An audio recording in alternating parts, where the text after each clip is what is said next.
یہ بتائیں پاکستان فلسطین کے لیے کیا کر رہا ہے ختیجہ؟ کچھ بھی نہیں، اور پھر بھی وہ جو کچھ کرتے ہیں کر رہے ہیں نا. ٹھیک ہے، انڈیا کی آبادی کتنی ہے؟ 1.5 ارب. اسرائیل کی آبادی کتنی ہے پتہ ہے آپ کو؟ یا آپ کے اپنے کشمیر میں زیادہ کشمیری رہتے ہیں اور اسرائیل میں کم یہودی رہتے ہیں. حالانکہ Kashmir is one of the least populated provinces in India, if there is a province. So Kashmir میں 99% مسلمان رہتے ہیں، اسرائیل میں 99% یہودی رہتے ہیں. پاکستان جو بھی کر رہا ہے کشمیر کے ساتھ، پاکستان کی پولیٹیکل پوزیشن جو بھی ہے کشمیر کے ساتھ، جب تک کشمیری کے اپنے کانسیپٹس کلیئر نہیں ہوں گے نا، تب تک پاکستان کچھ بھی نہیں کر سکتا. دنیا میں کوئی بھی بندہ کچھ نہیں کر سکتا آپ لوگوں کا، جب تک کہ آپ کے اپنے کانسیپٹس کلیئر نہیں ہوں گے. اور وہ کانسیپٹس بہت کلیئر ہیں، اور میں آپ کو اسلام کے تھرو نہیں بھی بتاتا ہوں. پہلے میں تمام کشمیریوں کو ایک پرسپیکٹیو دیتا ہوں کہ دنیا کے جتنے غیر مسلم لوگ ہیں نا، غیر مسلم لوگ، کرسچنز، ایتھیسٹس، کمیونسٹس، سارے کے سارے فلسطین کے بارے میں پتہ کیا بات کرتے ہیں؟ لٹرلی ایک ہی جملہ کامن بولتے ہیں کہ اگر کسی نے سیکھنا ہے نا کہ انسان کو ایک قوم کو کس طریقے سے رہنا چاہیے، دنیا میں سب سے پسی ہوئی قوم ہے اس وقت فلسطین. میں ان کو قوم اس لیے کہہ رہا ہوں کہ آپ نے کشمیریوں کو قوم کہہ دیا، ورنہ تو وہ مسلمان قوم ہے نا. ہماری کوئی علاقائی قوم نہیں ہوتی، ہم مسلمان ہیں، ہم اسلام اللہ اور اس کے رسول کی قوم ہیں. ہم کسی باؤنڈری کے اندر قوم کی ڈیفینیشن اور آئیڈینٹی نہیں لیتے ہوتے. تو سارے گورے، سارے کالے، سارے کافر، سارے ایتھیسٹس،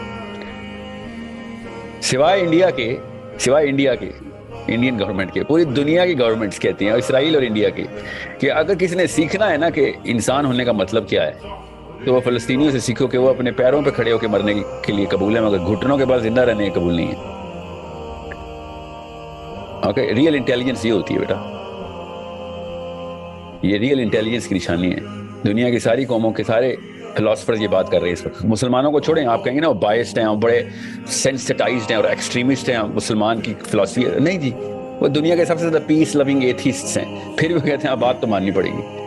8 سال کی بچی پتھر اٹھا کے ٹینک کو مار دیتی ہے کہ مار چلا گولا، تو زبردستی ادھر آیا ہوا ہے، اور زبردستی کا تجھے اگر اجازت دے دی تو کل تو میرے گھر میں بھی گھسے گا. میں کس اصول پہ منع کروں گی تجھے؟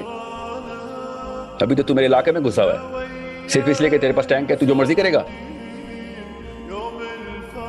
یہ 8 سال کی بچی ٹینک کے سامنے کھڑے ہو کے چیخ مار کے عربی میں بولتی ہے.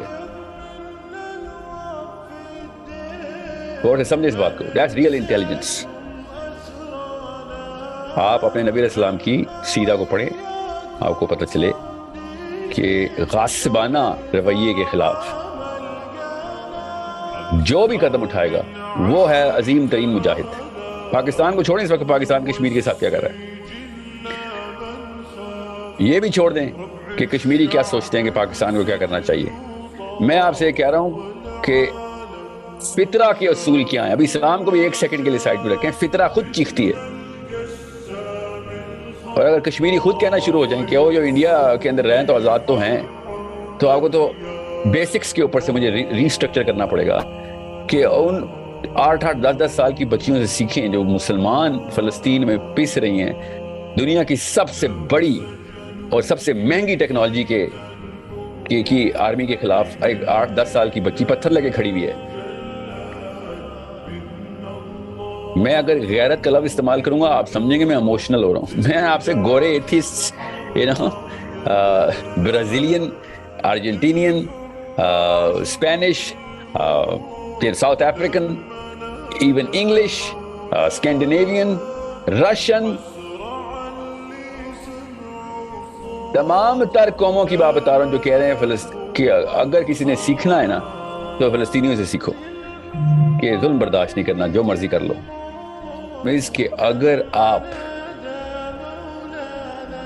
کنونسڈ ہیں کہ خیر ہے جو کچھ بھی ہو رہا ہے ایٹ لیسٹ یہ تو مل رہا ہے کہ ہمیں سانس لینے دیا جا رہا ہے، تو پلیز ڈونٹ، نو نو نو. تو اور آپ بیٹا رول جہاں پہ بھی ہوں، میں پاکستانیوں کو جگانے کی کوشش کر رہا ہوں، اور آپ کہہ رہے ہیں کشمیر میں، انڈیا میں کشمیر جو ہے وہ ٹھیک ہے. سوری، پاکستان میں جو لاہور والے ہیں، جو کراچی والے ہیں، جو اسلام آباد والے ہیں، جو پشاور والے ہیں، جو گلگت والے ہیں، جو کوئٹہ والے ہیں، ان کو میں کہہ رہا ہوں اپنے اس 2 نمبر سسٹم کو ریزریکٹ کرو، ری انکارنیٹ کرو اس سسٹم کو. غور سے سمجھے، میں پاکستانیوں کو بتا رہا ہوں کہ جب 2 نمبری سسٹم لیول پہ ڈیفائن ہو تو اس کے خلاف پوری طریقے سے جدوجہد کرنی ہے. یہ نام لیتے ہیں اسلام کا پاکستان میں، گورنمنٹ ہماری مسلمان، اسلام کا نام قرآن اٹھاتی ہے ہاتھ میں، اپنی طرف سے جھوٹے سچے وعدے کرتے ہیں کہ ہم اسلام کے اوپر ہی رکھیں گے، فکر نہیں کرو. اس کے باوجود ہم اس ٹریس کو مٹانے کی کوشش کر رہے ہیں جو ذہن کا ٹریس ہے. ٹریسز ذرات ہیں، ذرات تو نہیں، غیر بڑے بڑے پتھر بن چکے ہیں، کینسر ہو چکا ہے کہ جو کہ 2 نمبری کا ہے، کہ ڈرپوک ہیں لوگ، کس سے بھی ڈرتے ہیں، اپنی کرسی کے جانے سے ڈرتے ہیں، اور کوئی امریکہ سے کوئی نہیں ڈرتا ہوتا. امریکہ کیا کوئی بلا تو نہیں ہے نا، کوئی راتوں کو خواب میں تو نہیں ڈراتا امریکہ، ان کو کرسیاں جانے کا ڈر ہوتا ہے. تو اس وجہ سے کافی حرکتیں کر جاتے ہیں جس کو ہم کہتے ہیں امریکہ سے ڈر. اپنی جان چلے جانے کا ڈر ہوتا ہے ان تمام پولیٹیشینز کو، اور ایسی حرکتیں کرتے ہیں وہاں پہ جا کے کہ ان کو اپنی ویڈیو لیک ہو جانے کا ڈر ہوتا ہے، یہ ریپوٹیشن جانے کا ڈر ہوتا ہے. یہ ان کے یہ ڈر ہے، اس وجہ سے یہ بڑا کچھ کر لیتے ہیں. لالچوں کی لسٹ دائیں ہاتھ پہ ڈیبٹ کریڈٹ میں ذرا آ جائیں، پھر کریڈٹ میں لالچوں کی لسٹ ہوتی ہے کہ 10 سال اور 50 سال اور میرے بچے بھی سارے صدر بنیں گے، پرائم منسٹر پہ. ان کی یہ لالچیں ہوتی ہیں اور یہ ڈر ہوتے ہیں. اس کے بعد یہ ایسی حرکتیں کرتے ہیں کہ میں مسلمان جوت سے کہہ رہا ہوں کہ ان کو پہچانیں اور اس ڈیفینیشن کو پہچانیں، اس ڈیفینیشن کو جو اللہ اور اس کے رسول نے صلی اللہ علیہ وسلم نے بتائی ہے کہ اس کے علاوہ کوئی اور لائف نہیں ہے، نہ لائف سٹائل ہے. ادروائز 1 انچ دو گے تو 1 میل کا ڈینٹ پڑے گا آپ کی اگلی نسل میں، اور آپ کو پتہ بھی نہیں چلے گا کہ ہوا کیا. اسلام تو دنیا تو گئی، آخرت میں پتہ چلے گا کہ یہ کیا کرتے رہے ہم. گورننس اتنی بڑی چیز ہوتی ہے، گورننس کہ اس کے اندر اسٹیبلشمنٹ آف جسٹس ہو. It doesn't take a rocket scientist, میرے بچے, to know what the hell India is up to.